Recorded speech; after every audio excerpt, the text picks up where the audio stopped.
Bouche avec un autre temps fort de l'émission, les bouches à bouche.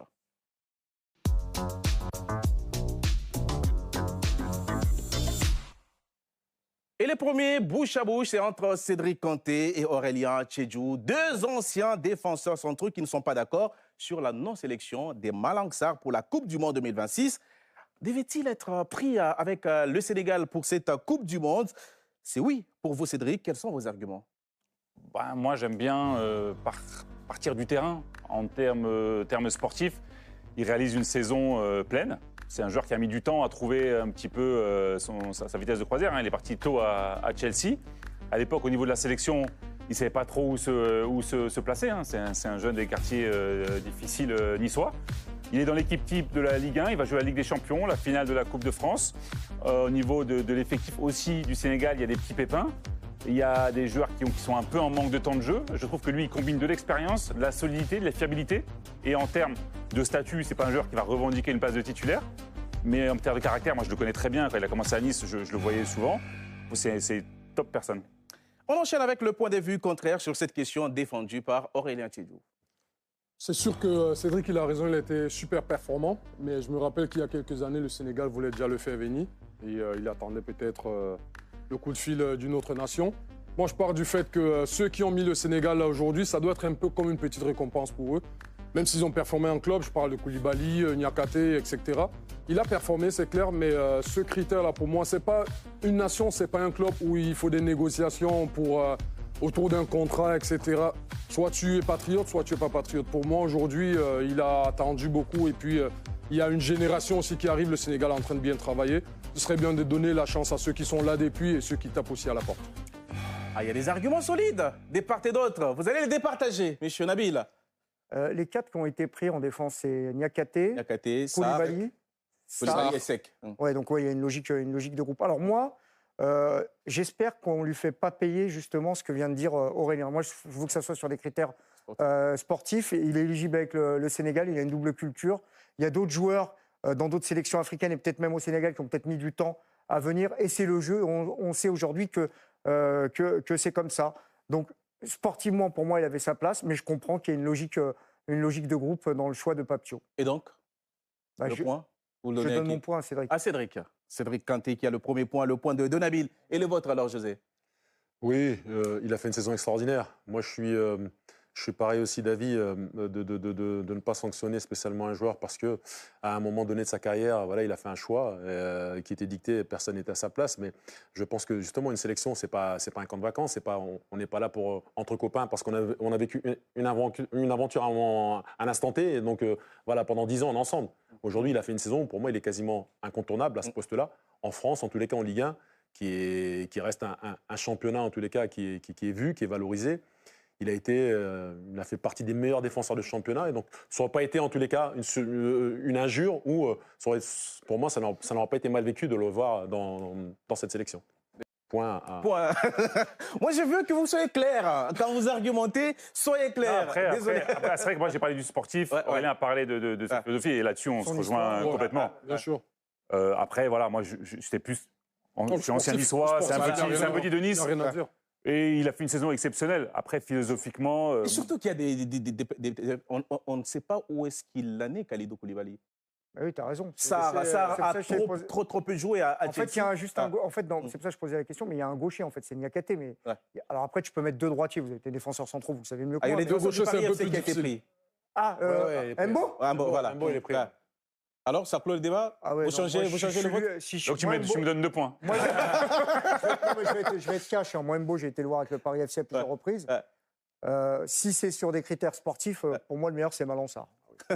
Non, mais effectivement... Non, il n'y a pas de débat là-dessus. Non, mais c'est vrai que sportivement, il y a une chose. Après, c'est vrai que ce que tu as dit...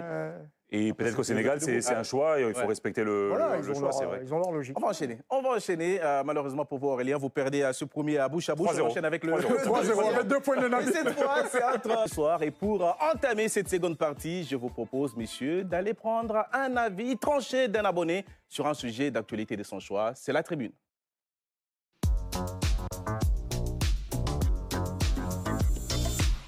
Il est d'où? Salut Canal+. C'est Rodrigue Ntumba depuis la République démocratique du Congo dans la ville de Mbuji-Mayi. Je veux le changement au Real Madrid et ce changement doit être vite On a perdu des titres parce que les jeux tournent autour d'Mbappé. Il ne défend pas, il ne fait pas jouer les autres. En dehors du terrain, où est son leadership? En tout cas, c'est Mbappé dehors, Mbappé sur les bancs. Le Real Madrid doit gagner avant tout. À la Madrid. Voilà pour la tribune du soir. Qu'est-ce tranché, que vous en pensez? Ah oui, on ne peut pas faire plus tranché que ça. Ça, c'est un tac des 2 pieds. Là. Ah, il nous fait une José Pierre Pampon, là. Oui, là, c'est pour blaguer, lui.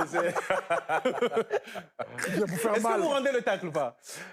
Bon, disons que il soulève un problème. Le problème, déjà, ce que vit le Real Madrid depuis maintenant donc, deux saisons. Depuis qu'il est arrivé. Et puis ce que vit Kylian Mbappé. Après, c'est trop facile de tout imputer, donc je pense à Kylian Mbappé.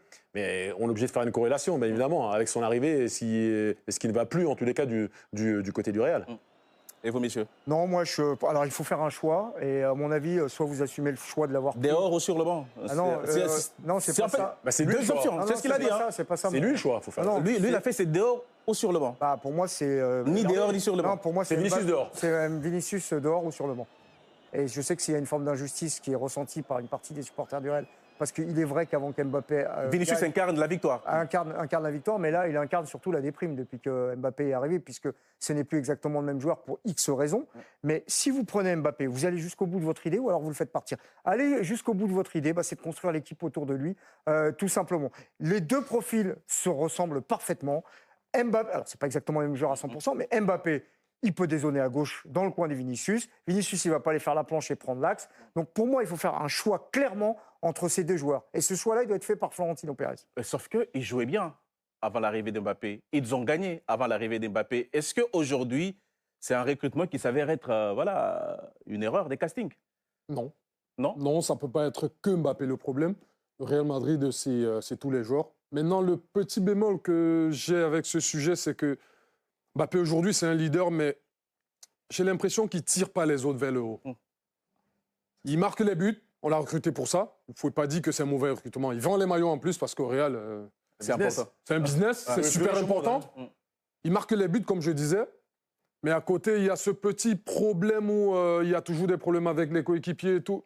Je pense que lui, en tant que leader, il devrait prendre un peu sur lui et ramener les autres dans pas le même. Ce qu'il faut dire, malgré tout, c'est que à chaque fois, vous répétez, depuis qu'il est arrivé, le Real gagnait, il ne gagne plus. Mais ce n'est pas le même Real, Madrid. Ah oui. Je veux dire, donc, non, mais je dis, on parle dingueries, là, c'est il est pas arrivé, mais il y a surtout Modric qui est parti, il y a Kroos qui est parti, et donc, et puis défensivement, c'est plus du tout les mêmes joueurs. Un Carvajal qui était lui aussi dans le top 5 des Ballons d'Or, qui Non, mais depuis des ans, c'est qu'on lui reproche. C'est qu'on lui reproche, c'est au niveau de l'attitude. Notre abonné a parlé encore des efforts défensifs. Ce qu'on lui reprochait Ouais, au Paris Saint-Germain. Oui, Il est parti, on se souvient encore de cette vidéo avec Luis Enrique. Ouais. Et on voit que le Ballon d'Or, il est juste là. Lui, il fait des efforts. Non, mais je pense qu'il a une part de responsabilité importante. Après, il y a l'histoire de Paris, et je suis plutôt d'accord. Après, Paris, le problème, c'est qu'on lui a donné le club, on lui a donné la ville, le pays, le numéro du président. Stade, Donc lui, s'il n'a pas envie de défendre, il dit mais pourquoi je dois défendre? On me donne 100 millions par an et on me donne tout. Et je ne vais pas avoir plus si je défends. Il a pris des mauvaises habitudes. Je pense qu'il a fait un peu un caprice, c'était un enfant gâté du côté du PSG. Non, mais Il arrive au Real Madrid, aujourd'hui, qu'est-ce qui a fait qu'à l'époque, un Cristiano ou même un Messi, ils sont restés dans les clous? Mais parce qu'il y avait des tauliers de vestiaire. Aujourd'hui, Carvajal, il ne joue pas. Il y a des blessés. Kroos, Modric sont partis, mais il n'y a pas de cadre. Ça tombe bien. Donc il y a un arrive- taulier il arrive- qui va arriver bientôt là. Mourinho. Un taulier Ça, des c'est un vrai vestiaires. taulier. Est-ce que ça peut lui faire du bien? Ah oui. Non, mais c'est pour ça qu'il arrive. Donc, il n'y aura pas de révolution, je pense, dans le jeu, parce que Mourinho, dans le niveau football, avec tout le respect, toute la carrière énorme qu'il a eue, aujourd'hui, il est plus. Il est passé? Il va arriver juste pour. C'est une colonie de vacances, je mets de l'ordre, entre guillemets. C'est ça. Il va trancher, je vais faire des choix. Et après, peut-être que ça va servir justement à Kylian Mbappé, parce que le choix, aujourd'hui, il ne sait plus défendre. Je veux dire qu'il faut s'adapter, que ce soit en club ou en équipe nationale. Il faut intégrer ça, qu'il ne sait pas l'intégrer. défendre. Et donc, du coup, mais Mourinho, lui, par contre, on l'a vu même face au Bayern. Vous avez joué avec des attaquants qui faisaient semblant, au moins. Non, mais aujourd'hui, c'est une équipe qui va jouer un football de transition. C'est-à-dire que défendre, et effectivement, sur des récupérations, on l'a vu face au Bayern, ils ont été proches de passer parce que défendre, ils sont capables de le faire malgré tout, sans Mbappé. Mais sur des transitions, avec de l'espace, c'est un joueur qui restera toujours Mais intéressant. il va construire l'équipe autour de Mbappé. Et oui. Dans une équipe, vous pouvez avoir un joueur qui défend un peu moins. Et moi, si je peux prends pas avoir l'exemple, les deux en même temps. si je prends l'exemple du match, parce que c'est vrai que c'est compliqué, mais Ça, c'est une question importante. tu peux pour moi, pas c'est avoir pas les possible. deux en même temps. Non, mais donc, ils vont devoir moi, je- Si, moi, si, je pense que si, si. tu Moi, peux. je- Sauf si Je l'attitude. pense que l'addition des grands joueurs. Moi, je pense que ça si. peut Moi, faire je une pense différence. que si on prend C'est l'ego qu'il faut mettre de côté. leur match retour face au Bayern à Munich, ils ont réalisé un grand match, les joueurs du Real Madrid. Alors pourquoi est-ce qu'ils n'ont pas toujours ce niveau-là? C'est une bonne question. Il n'y aura pas toujours les espaces que laisse le Bayern. Des fois, peut-être il faudra faire le jeu. Mais effectivement, je pense qu'il avait besoin d'autorité. Mais comme tous les joueurs. Il peut s'appeler Mbappé, Alors, il peut faire ce qu'il veut. Quand il n'y a vous pas d'autorité, validez le retour de José Mourinho au Real Madrid. il faut un M'attendez coach, pas à ça. il faut un coach Ouais. dans ce profil, ou alors vous ramenez des cartes sur le le terrain. vestiaire. Mais vous ne pouvez pas laisser Mbappé tout seul décider, sachant qu'il a l'oreille, il parle à l'oreille du président, il a un statut un peu spécial. On l'a vu avec Vinicius qui est moins bon, Rodrigo, Valverde. Je pense qu'il y a des joueurs qui doivent reprendre aussi leurs responsabilités et que Mbappé reste à sa place. Est-ce qu'il va avoir l'intelligence de le faire? On va enchaîner. On va enchaîner avec un deuxième grand thème ce soir consacré à un autre joueur qui cristallise l'attention. Neymar Junior, retenu avec la sélection pour la prochaine Coupe du Monde. Carlo Ancelotti devrait-il vraiment le sélectionner? Avant de vous entendre là-dessus, voici les premiers éléments d'appréciation avec Charles Grégoire.